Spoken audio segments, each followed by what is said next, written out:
Tanga ko 'no, napakatanga ko kasi nung bata pa tayo inaaway-away lang kita tapos ngayon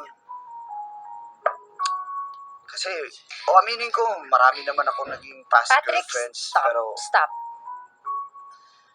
okay kung ayaw mo sa'kin okey lang din. Bata pa tayo nun eh. Pasensya ka na, bata pa tayo nun. Wala na ako nararamdaman para sa'yo ngayon. Bata pa tayo nun, tsaka hindi ko pa alam na malawak pa lang mundo at marami pa lang pagpipilian. Ngayon, ang dami ng options eh, kaya sorry Patrick wag mo na ituloy yung mga sasabihin mo. Okay, pasensya ka na, medyo wrong timing yata ako. Anyway, good luck na lang din sa'yo. Kung ganun man, I'm happy for you at happy ako na Patrick, gusto mo i-try natin?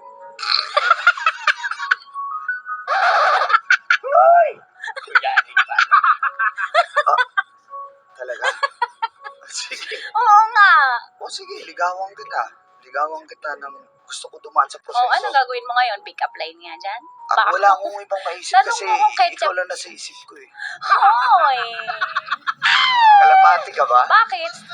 Isang palakpak mo lang, babalik ako sa'yo.